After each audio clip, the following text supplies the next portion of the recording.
Very good morning to all of you. देखिए बेटा, आज हम लोग बात करने वाले हैं यूक्लिड ज्योमेट्री के बारे में। Introduction to Euclid geometry. इस पर कोई भी आकर बात नहीं करना चाहता। सब लोग बस केवल पढ़ाना चाहते हैं, पॉलिनोमियल्स पढ़ाना चाहते हैं, सरफेस एरिया पढ़ाना चाहते हैं, मीन मीडियन मोड ये सब पढ़ाना चाहते हैं। सब इजी के पीछे भाग रहे हैं कि बच्चे को कैसे इजी चीज़ें सिखाकर हम उन्हें खुश कर दें। क्यों खुश कर दें भाई उन्हें? उनके एग्जाम में क्या यूक्लिड ज्योमेट्री से क्वेश्चन नहीं आएंगे? तो इन पे कोई वीडियो क्यों नहीं बनाता यूट्यूब पे, और अच्छी वीडियोस क्यों नहीं बनाते हैं? क्यों बच्चों को समझ में नहीं आती ये चीज़ें? देखते हैं इस क्लास से शायद आपकी सारी प्रॉब्लम सॉल्व हो जाएंगी। बस बने रहना इस क्लास में आप लोग, ठीक है। आगे देखना किस तरीके से यूक्लिड ज्योमेट्री का पर्दाफाश करेंगे आज हम लोग। एक एक चीज क्लियर करके बता दूंगा, जो जो एनसीईआरटी में छप रखा है वो सब। ये एनसीईआरटी विद्यार्थियों के लिए भगवत गीता है, इस बात को मत भूलना आप लोग। एक एक अगर इसमें एक कोमा भी लिखा हुआ है उसका भी कोई अलग मतलब है, इस बात को ध्यान रखना। चलिए शुरू करते हैं यूक्लिड ज्योमेट्री को। Introduction to Euclid geometry. डर गए? क्यों नहीं? नहीं डरने का नहीं, इतना सारा लिखा है, एक एक चीज क्लियर करवा दूंगा यहीं। बस वीडियो में बने रहिएगा अंत तक, ठीक है। तो लेके आए अपनी ज्योमेट्री को और उन्होंने बताए दो चीजों के बारे में। दो टर्म आए आपके, एक तो एक्सियम्स और एक पोस्टुलेट। तो एक्सियम्स में उन्होंने बताया कि applicable every parts of math, यानी कि ये अप्लाई होंगे केवल आपके मैथ पर। और पोस्टुलेट में बताया गया कि एप्लीकेबल ओनली ऑन ज्योमेट्री, ये केवल ज्योमेट्री में अप्लाई होंगे। जैसा मैं बच्चों को हर बार बताता हूं एक याद करने की ट्रिक, तो चलिए जानते हैं उस ट्रिक को। एक्सियम्स में क्या आप लोगों को ओम दिख रहा है? क्या ओम सबके भगवान है कि नहीं है बताइए? तो मैथ्स का भगवान कौन है आपका? एक्सियम। ओम से याद आएगा एक्सियम्स। और पूरे मैथ्स का भगवान कौन है आपका? एक्सियम्स। तो applicable every parts of mathematics, ठीक है। चलिए आगे बढ़ते हैं। इतनी चीजों को क्लियर कर लिया, थोड़ा सा बोर्ड और बचा है, चलिए आगे बढ़ते हैं। एक्सियम्स के 7 पॉइंट्स आपको ठीक उसी तरीके से याद रहने चाहिए जिस तरीके से शादी करने वाले दो युगलों को अपने 7 जन्म याद रहते हैं। 7 जन्मों के जो वादे होते हैं, 7 फेरे जिस टाइम वो निभाते हैं, उस टाइम की जो बातें होती हैं वो जैसे उन्हें याद रहती हैं, वैसे ही 9th क्लास के बच्चों को वो बातें याद होनी चाहिए। तो चलिए वो 7 बातें जानते हैं, ठीक है। 4 बातें इस स्लाइड में जानेंगे, बची हुई 3 अगली स्लाइड में। एक एक चीज क्लियर कर दूंगा, बस धैर्य बनाए रखिएगा आप लोग। Things which are equal to the same thing. कोई भी 2 चीजें हैं मान लीजिए, या कोई भी 3 चीजें हैं, वो इक्वल हैं किसके? किसी सेम चीज के। देखो बी यहां है, बी यहां है, दोनों अलग अलग चीजें क्या सेम चीज के बराबर हैं? अगर ऐसा होता है are equal to one another, तो वो सब कैसी होंगी?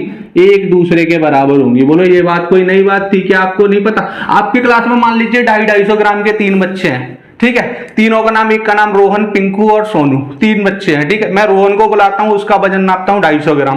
पिंकू को बुलाता हूं 250 ग्राम। सोनू को बुलाता हूं, उसका वजन 250 ग्राम। क्या वो आपस में बराबर नहीं होंगे वजन में? इसमें कौन सी नई बात थी? चलिए सेकंड पॉइंट को जानते हैं। If equals are added to the equals, अगर हम इक्वल्स में इक्वल को जोड़े, जैसे इक्वल 2 हमने 1 मान लिए, एक इधर 1 माना और एक इधर 1 माना बराबर के, क्या वो दोनों बराबर हैं? उन बराबर में हमने कुछ भी बराबर जोड़ दिया। मेरा मनाया मैंने 2 बराबर जोड़ दिए, एक बार 2 को इधर जोड़ा, एक बार इधर को जोड़ा, क्या उनका जो ऐड होके आया होल, क्या वो इक्वल नहीं आएगा? यानी कि 2 + 1 3, 2 + 1 3। अरे इसमें कौन सी नई बात थी? ये चीजें क्या आपको नहीं पता? चलिए तीसरी चीज को जानते हैं। If equals are subtracted from equals, अगर सेम उसी तरीके से, जैसे कोई भी इक्वल हमने मान लिया, 3 3 मान लिए, उनमें से हम किसी भी बराबर चीज को माइनस कर देते हैं। मैंने -1 को माइनस करा, ठीक है। 3 में से 1 कम हुआ 2, 3 में से 1 कम हुआ, क्या 2 आ गए?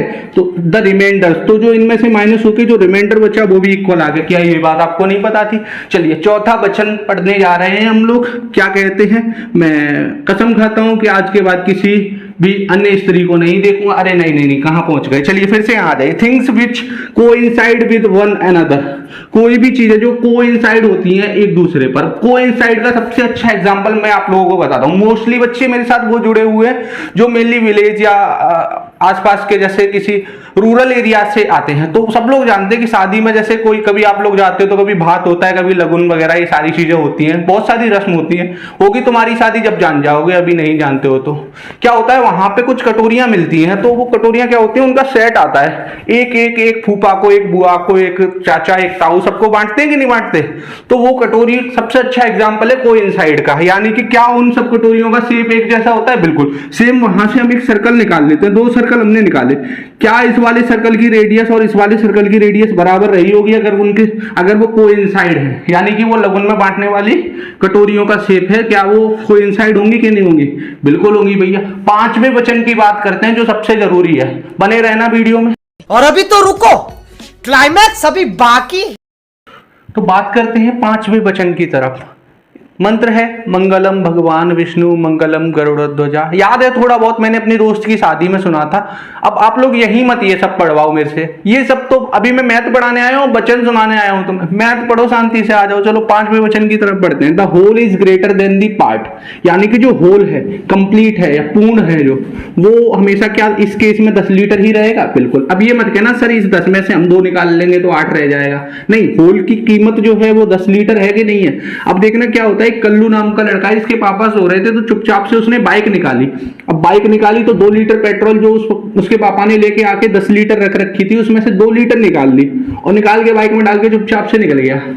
अब बताइए, क्या जो उसने पार्ट निकाला, यानी कि जो उसमें से जो पार्ट हिस्सा निकाला, जो वो 2 लीटर निकाल लिया, क्या वो 2 लीटर की वैल्यू उस 10 लीटर से ज्यादा हो जाएगी? कभी नहीं होगी भाई। सब लिखा है the whole is greater than the part, यानी कि जो होल है वो हमेशा पार्ट से ज्यादा रहेगा। अब कोई बच्चा कहेगा सर मैं एक काम करता हूँ 9.5 लीटर निकालता हूँ। अरे निकाल लो, 9.5 निकाल लिया तो वहां आधा रह गया, लेकिन आधे से मतलब नहीं है ना हमें।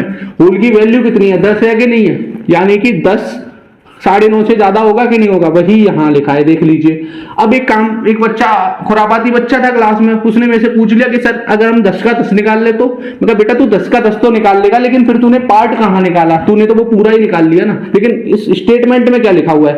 पार्ट निकालना है हमें। क्या निकालना है? पार्ट। चलिए, पांचवा वचन बहुत कठिन था, हर कोई निभा नहीं पाता है उसे। चलिए छठवें की तरफ बढ़ते हैं। Which things which are double of the same things, यानी कि कोई भी चीज है उसका हमने डबल कर दिया और उसके बराबर में हमने y मान लिया। ऐसे ही उसी सेम चीज का डबल करके हमने उसके बराबर में z मान लिया। क्या वो चीजें भी y और z भी आपस में बराबर होंगे? अरे क्यों नहीं होंगे? Things which are double of the same things are equal to one another, तो वो चीजें भी क्या होंगी? आपस में बराबर होंगी। लास्ट लाइन ये बोल रही है।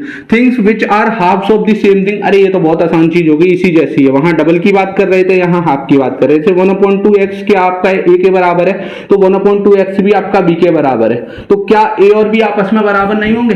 अब आप लोग कहेंगे सर पोस्टुलेट के 5 पांडव अभी पढ़ा दीजिए। ऐसे नहीं पढ़ाऊंगा 5 पांडव, मैं पहले तुमसे चैनल सब्सक्राइब करवा लूंगा। नहीं करोगे जब तक नहीं पढ़ाऊंगा, ध्यान रखना। चैनल सब्सक्राइब करो, 500 कर दो और इनके वॉचिंग टाइम बढ़ाओ। स्किप कर करके वीडियो को देखते जाते हो, क्या सीखना नहीं है कुछ? इसमें इतना सब कुछ सिखा दिया मैंने। चैनल को सब्सक्राइब करो। Thank you so much.